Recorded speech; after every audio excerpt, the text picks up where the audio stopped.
uma dinâmica oculta, né? Até já aproveitando o próximo tópico, a gente vai falar sobre dinâmicas ocultas por trás desse relacionamento, né? Quando o cliente ele se coloca dessa forma na sua mão, ele está num movimento, pode ser que esse cliente não seja infantil no todo, tá? Pode ser. Mas ele está num movimento infantil com relação a isso. Quando o cara está num movimento infantil com relação a isso, ele vai transferir para você, sim, toda a responsabilidade, todo o desejo de resolver as demandas dele, porque é isso que a criança recebe, tá bom? E a gente está transitando na nossa vida, mesmo a gente aqui com 35, 36, 37 anos, Eu tenho morfando, 29. né? Faz 6 anos que eu faço 29. A gente está o tempo inteiro transitando entre demandas que a gente tem que vieram da nossa infância, demandas de adolescência, demandas da vida adulta, tá? E quando eu me projeto dessa forma na mão de alguém, eu estou me projetando com uma necessidade infantil. Então é preciso, você advogado, eu recomendo que você faça um enquadramento muito claro a respeito disso, para a pessoa falando que, ok, eu vou assumir esse risco, mas apesar de assumir esse risco, apesar de tomar todas as decisões, eu não posso garantir o resultado.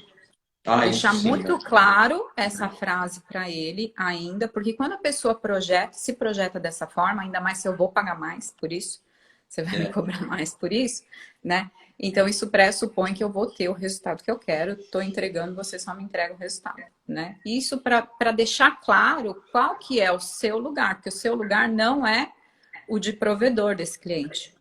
Entende? Para ele não transferir para você a imagem que ele tem do pai, a imagem que ele tem da mãe. Não pode ser isso, não pode ser uma relação paternizada ou maternizada.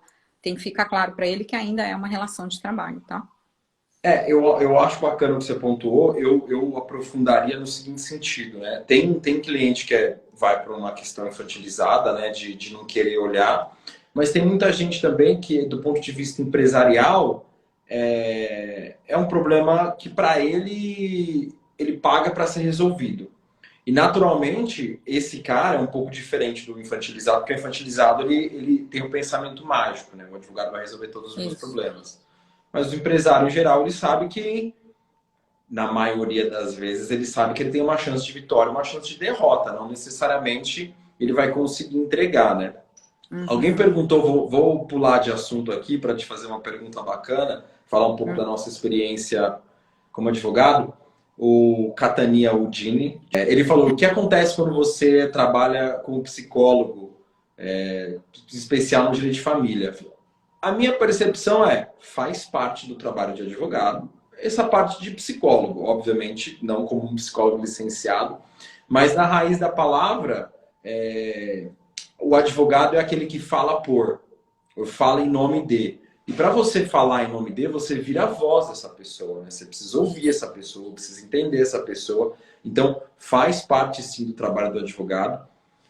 Em especial por conta daquilo que eu trouxe no começo, que é o cliente quer se sentir defendido.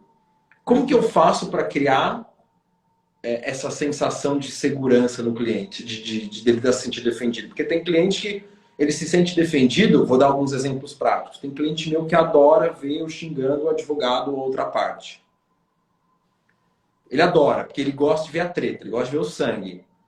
Tem cliente que quer que seja uma coisa mais comedida. Um exemplo bem bacana disso, quem é advogado sabe, advogado está sempre escrevendo notificação extrajudicial. Até a Carol já viu notificação extrajudicial minha, porque eu já precisei escrever para ela. A notificação extrajudicial é um super filtro de entender quem que é seu cliente. Se ele gosta da briga, se ele é um cara de paz. Porque, obviamente, que você, enquanto advogado, vai ter a sua própria voz, você tem o seu jeito de trabalhar, tem advogado que é mais combativo, tem advogado que é mais estratégico. Mas se você quer manter o cliente, quer entregar o serviço que o cliente está querendo, isso também tem que ser levado em conta. Esse cliente quer que esse processo seja conduzido como? Obviamente não é deixar o cliente ditar as regras de como você trabalha, mas é encontrar um meio do caminho eficiente que seja interessante para ambos.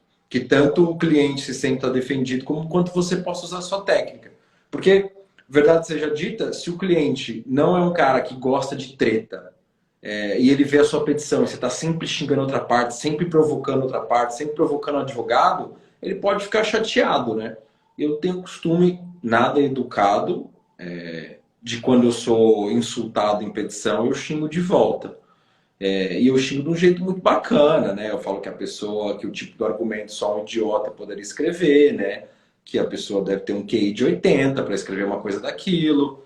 Quando eu sou ofendido, eu nunca começo a provocação. Salvo se, isso é bacana dizer também. Isso também é uma estratégia de processo.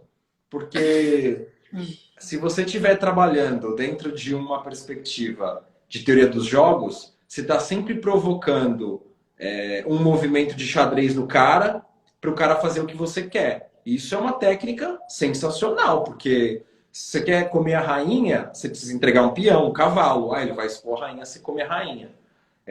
Um exemplo prático, quer ver? Facebook. Quando eu tenho ação contra o Facebook, tem vários argumentos que eu posso usar de primeira. Eu nunca uso. Eu uso uma parte dos argumentos porque eu sei exatamente o tipo de resposta que vai vir do Facebook e aí eu consigo pegar ele na mentira. Consigo pegar incongruência na defesa, usando quais? Os argumentos que eu guardei. Porque eu provoco, eu crio uma armadilha, o cara pisa na armadilha, pimba. Com o cliente é a mesma coisa. Obviamente você não vai chamar de armadilha, né? Mas com o cliente, isso é bacana. O maior superpoder de um advogado que eu poderia dizer é saber fazer pergunta certa. Se você sabe fazer as perguntas certas, o cliente vai conseguir te explicar todo o problema, você vai entender quem que é o cliente, você vai entender os viés do cliente, você vai aprender como se comunicar com o cliente, porque, de novo, não adianta saber, tem que saber explicar, porque o Einstein já dizia, né? Se você sabe alguma coisa e não consegue explicar para uma criança de 8 anos, você não sabe essa coisa. Você só acha que sabe, né? Sim, exatamente. Tem que saber modular a informação de todos os jeitos, porque senão não vai ficar acessível. Né, porque senão você tá falando com você mesmo, né? Exato, exato. E a gente vai falar desse posicionamento hierárquico onde você tá, né? Porque o cliente, ele vai se entregar para a sua condução se você conseguir fazer ele confiar em você. E você vai ajudar ele a confiar em você exatamente modulando o conteúdo que você tem com a forma como você passa esse conteúdo, né? E aí você precisa ter esse feeling de entender quem que é a pessoa que está lá do outro lado, como você falou. A pessoa que está lá do outro lado, ela é uma pessoa mais pacífica, ela é uma pessoa mais combativa.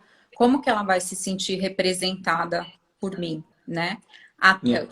Com essa atenção que ela precisa, né? Bom, se eu conseguir me modular, né, para os parâmetros dela. O advogado, ele é alguém que ou ele está falando ou ele está escrevendo, né? Então ele precisa ser alguém que domina a linguagem, né? Domina a comunicação, é essencial. Porque eu vou ser super honesto com vocês, qualquer mocorongo consegue fazer o curso de Direito. Passar na prova da OAB é um pouquinho mais difícil, mas se estudar um pouco passa.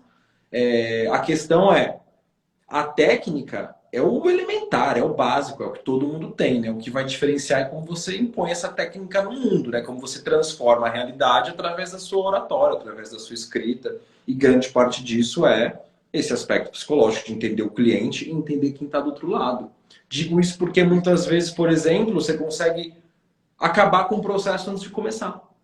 Se você entende o que está acontecendo de verdade, quais são as partes ofendidas, o que aconteceu efetivamente, o pensamento lateral do advogado também consegue ajudar muito nisso, porque dentro até do aspecto psicológico hardcore, né? Você tem, conhecendo o cliente, se aprofundando no problema, você consegue entender quais são os vieses das partes envolvidas, né? As heurísticas, né? Ou seja, como que a pessoa está pensando, como que ela constrói o pensamento dela, como que ela recebe uma notícia ruim, uma notícia boa. E aí você consegue modular e eventualmente tentar um acordo, né? Isso é bacana, fazer um acordo entre as partes, evitar o processo. Melhor, só quem ganha com o processo é o advogado, porque isso é outra coisa. As partes ficam sempre horrorizadas de estar dentro do processo, né? Porque para o advogado tem 50 processos.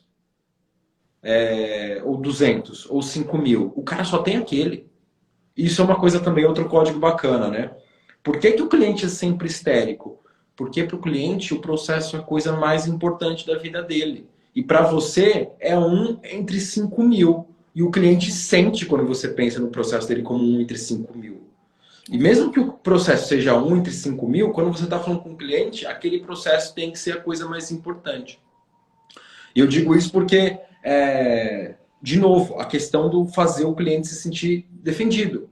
Se sentir que tem alguém na frente dele, alguém que eu cometo às vezes o pecado de excesso de comprar a briga do cliente. Então, eu tenho um cliente que é influenciador, eu quero fazer postagem xingando as pessoas que estão processando ele, mas aí eu penso estrategicamente como que eu posso fazer isso ou não.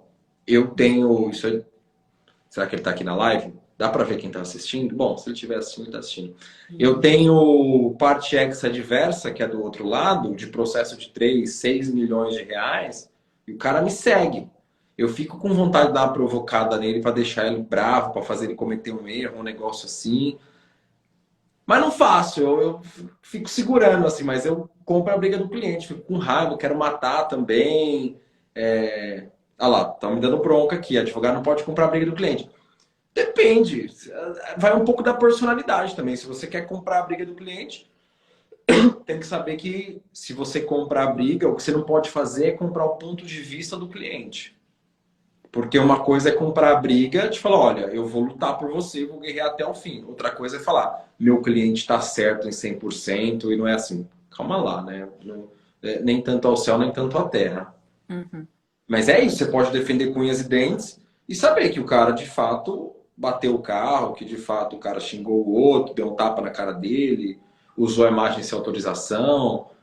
Uhum. Quem sofre muito disso, por exemplo, é a galera do direito penal, né? Que sempre tem esse papo de que tá defendendo bandido. Eu falo, não estou defendendo bandido. O que o advogado do penal faz, ele olha, meu cliente está sendo acusado, primeiro eu vou ver se a acusação está seguindo o que a lei diz, se ele tem prova suficiente disso, se ele de fato precisa cumprir tudo isso, porque você pode brigar por uma pena menor, fazer uma explicação, justificar o ocorrido. É isso, entendeu? Comprar a briga sem comprar o ponto de vista.